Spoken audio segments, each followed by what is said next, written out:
pessoal, aqui quem tá falando sou eu, a JuMTG, e sejam bem-vindos a mais um vídeo de resumo de Anomalia Destinatária. Dessa vez com o episódio 2 da terceira temporada, ou do capítulo 2, como você queira chamar. E hoje eu melhorei um pouco a edição pra ficar legal a abertura, as músicas, temas de fundo e quando eu tô falando. Como eu disse, eu vou estar resumindo o episódio 2. Tudo começa da onde parou o primeiro. Mark e Oliveira iam na reunião. Porém, eles entraram lá. Tinham seguranças perto da porta. Porém, do nada, o Oliveira começou a sentir uma forte dor no cotovelo. E Mark achava que não era nada. Mas quando ele tirou o braço, tava saindo um líquido vermelho. Ou seja, sangue. E parecia que ele tinha machucado em algum lugar e estava tentando esconder aquela dor. Então Mark tenta achar algum lugar ali perto para ver se consegue meio que não deixar ele morrer, por mais que o Mark não curta muito o Oliveira. E acaba que deixa numa espécie de hospitalzinho que fica lá dentro do edifício da reunião. E acaba que se fosse só ele teria que fazer a reunião sozinho. Porém, chega uma pessoa de terno e anuncia que ele vai ter meio que uma missão específica para ele com 2 novos membros. Que ou vão, fazer parte da organização, da divisão deles, ou vai ser só uma missão normal, depende muito de como decorrer a missão. Então acaba que aparece lá Perita, ou Natália, que saiu da sua missão. E sim, ela já tá afetada pela morte do Gal, mas ela já tá acostumada com isso, com 41 anos de idade. E também tá ao lado a Aline, que é uma pessoa aparentemente bem nova na organização. E ela fala que ia estar começando isso. E eles se encontram, dão uma conversada. E acaba que o Escolate chega para dar uma animada no clima. Oferece algumas bebidas para ver se eles ficam mais alegres e menos tensos até aqui. Eles são chamados para reunião. O Escolate vai numa reunião dele. E ele fala para os 3 ir na reunião principal. Acaba que uma pessoa com grande barba vai falar com eles na maior calma. Porém, uma pessoa de cabelo amarelo, que parecia estar muito irritado, começa a atropelar ele, com palavras do caso, tá? Não com o carro. E começa a ficar muito irritado enquanto ele fala o quanto eles foram uns inúteis. Ele fica lá xingando eles várias vezes.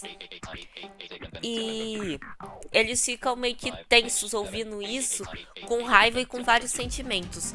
O Mark fica escutando, não tão confortável. A Natália, ela tá achando muito desrespeito com eles tratar dessa forma. E a Aline, ela tá meio ela não tá entendendo direito o porquê dessa situação. Mas resumindo bem, é por conta que ele queria falar pra eles prestar mais atenção. Por conta que por conta deles vai rolar uma espécie de guerra. Então por isso que ele tava dando todo esse sermão. Porém, o Homem de Barba, vendo como a situação tava tomando, ele coloca a mão na boca dele, manda ele calar a boca. Em seguida ele dá um soco pra ele cair no chão. E ele explica com calma o que tá acontecendo, quais são as formas de resolver. Até que de repente, isso aqui vocês devem conhecer bem. Do chão surge algo preto. E nisso aparece um braço branco, ensanguentado, com unhas grandes e pretas. E esse mesmo... Nossa, eu sem querer coloquei a abertura, foi mal pelo susto aqui. E acaba que esse braço, ele pega as 2 pernas do Homem de Barba e rasga assim, fazendo ele ficar sem as 2 pernas. E ele começa a reclamar de dor. E a perita, o Mark e a... Eu vou até escrever aqui só pra eu não esquecer. Tá, se escrever o nome dela errado. E a Aline, eles conseguem meio que fazer alguma coisa pra estancar o sangramento. Mas aí eles levam ele pro mesmo... A mesma espécie de hospital que o Mark levou o Oliveira. Então, depois disso, eles decidem cair fora da reunião porque tava muita briga e eles não estavam se sentindo confortável. E nessa hora sai o Escolate da reunião dele, um pouco cabisbaixo. Como vocês sabem, o Escolate é bem mais animado. Ele fala que precisa que eles vão num lugar pra encontrar umas pessoas que podem saber um pouco do tal de portal. Nessa hora ele entrega um papel e fala pra eles olharem, e ele vai embora.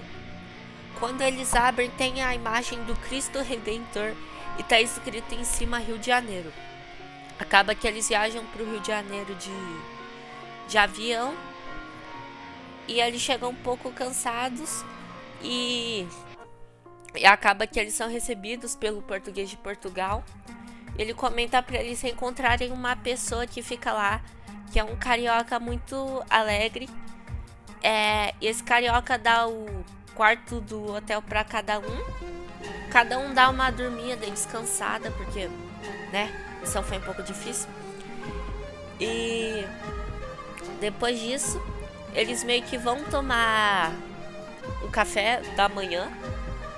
São tipo umas 6, 7 horas. E enquanto eles estão comendo, eles estão conversando para se conhecer melhor. É revelado que a Aline, ela tem o poder de se transformar em animais e também coisas em animais, como por exemplo, meio que conseguir fazer uma mão de coelho. Então ela tem poderes envolvendo animais em si. E papo vem até que eles começam a... Essa parte eu vou até ficar em silêncio. Eles ouvem a seguinte coisa: um piano misturado com guitarra. E é tipo assim. Nessa hora aparece a contradição. Tanto sim quanto não, o herói ou vilão. Essa é a situação. Na frente deles aparece um dos maiores escribas. Ele tá na frente mostrando sua imponência com a sua venda. E ele se apresenta como Lahawa. Mas isso é o nome da língua dele, porque seu verdadeiro nome é Lau. E nisso aparece na frente deles o Lau. E rola uma batalha um pouco tensa. Lau ativa o Urosokira. E eles têm uma luta que demora um pouco, mas acaba que eles conseguem eliminar o Lau. Porém, como tem aquele rolê, eu não sei se eu expliquei, tá?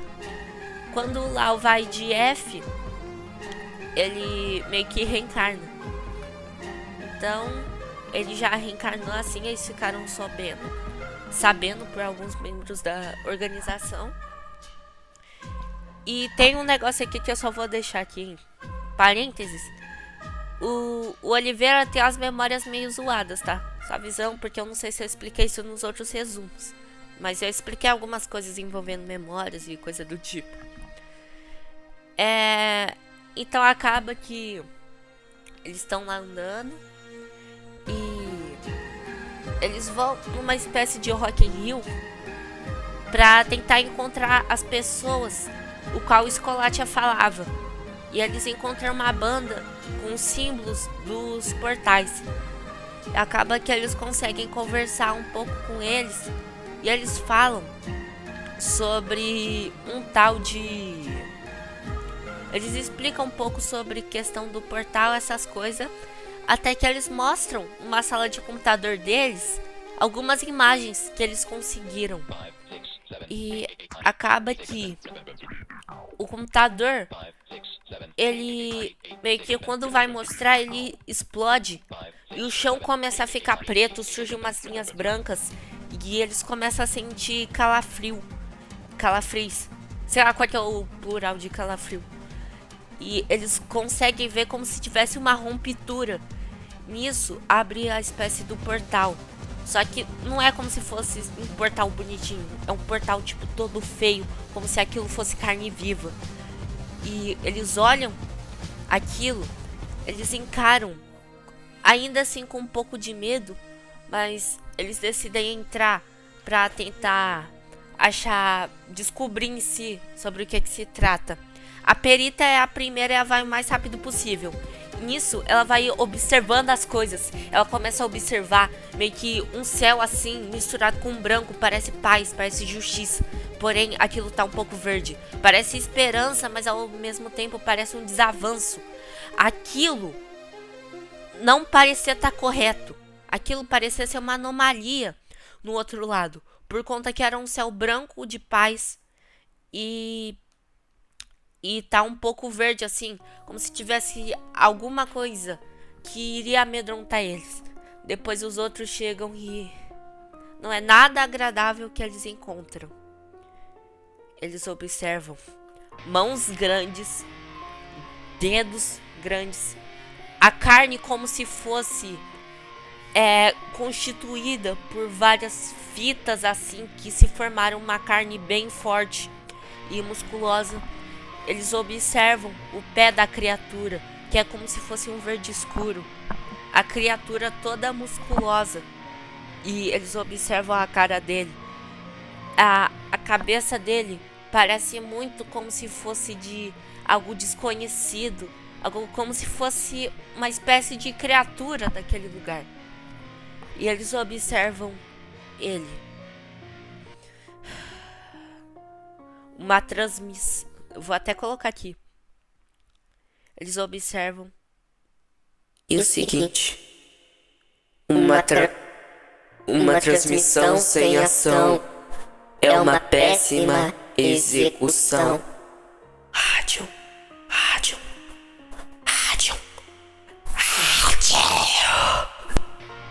Nessa hora, aparece na frente deles o rádio, em carne viva. E o Mark já fica assustado por conta que, né? Nessa hora o rádio chega se aproximando na frente dele. E ele coloca a mão na frente da cabeça e prende ele numa espécie de loop. E ele começa a enxergar sinais. Ele começa a ver letras. Ele começa a compreender, mas ao mesmo tempo também não. Ele consegue ver várias coisas, mas é incapaz de compreender. Tudo que está passando por ele é uma imensa contradição, enquanto ele ouve coisas e vê várias escritas. E durante essa espécie de transe, o Mark, ele fica meio que, como que eu posso explicar? Ele fica meio que sem entender e ele consegue pensar bem pouco, por conta que é como se a mente dele estivesse focado naquilo. Enquanto isso, os outros estão tentando pensar em uma forma de parar. Então acaba que a Aline, ela consegue se transformar no elefante e joga o rádio pra longe. E nisso, o Mark ele fica um pouco atordoado por conta que ele sentia algo estranho quando o rádio colocava sua mão sobre a cabeça. E é revelado que rádio é uma espécie de braço direito do chefe da organização. No caso que eles consideram errado. E rádio tenta convencer o Mark a juntar para a organização deles. E ele fala que trará um mundo melhor. E acaba que o Mark não aceita, ele fica um pouco enfurecido. E nisso eles têm uma pequena luta onde o rádio é o que predomina. O rádio não parece que é bom em combate físico, mas e sim, ele é bom com questão mental. Ele consegue afetar um pouco, principalmente o Mark, e trazer memórias. E eles acabam, o Mark acaba ouvindo números como 5, 6, 7, 8, 9, 10.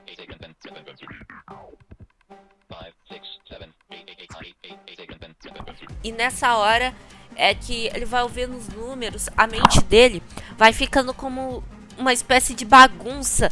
Ele tá meio tipo sem entender. Ele tá um pouco confuso e pensativo. E nisso, o Radium, ele só sai. Ele vai andando. Ele levanta o seu braço. E meio que faz como se fosse uma espécie de garra na mão dele. E nisso começa a surgir um monte de coisas grandes. E surge meio que uma espécie de tentáculos assim, fitas. E começam a tentar perseguir eles. E eles estão tentando correr pro um outro portal que tem. Por conta que o portal que eles vieram tava fechando. Só que daí, na frente do portal, eles encontram algo. E essa daqui é uma parte que quem conhece da RPG vai entender bem. Tá? Começa a ficar... O que era verde começa a ficar vermelho. As espécies de líquidos começam a ficar vermelhos. Tudo começa a ficar com uma aparência de sangue. Algo ensanguentado. Sentimentos fortes. Aquilo começa a ficar uma cor vermelha. Vai se construir numa espécie com esses tentáculos. Como se fosse uma vizinhança. Até lembra um pouco Londres. Onde Jack, o Estripador, matava suas vítimas. Porém, nessa hora eles observam um homem de terno, com grandes dedos e uma mão ensanguentada. No chão perto dele, tá tudo em volta de sangue. Usando um chapéu, ele se apresenta como o pai de Lau.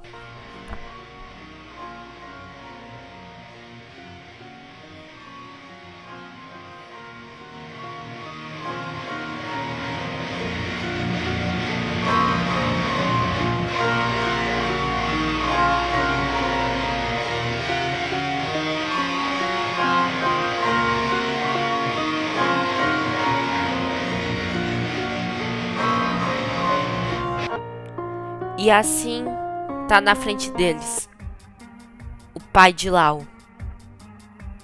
E eles temem a esse homem, como se dentro de uma hierarquia ele fosse superior. Ele é um nobre e eles são plebeus.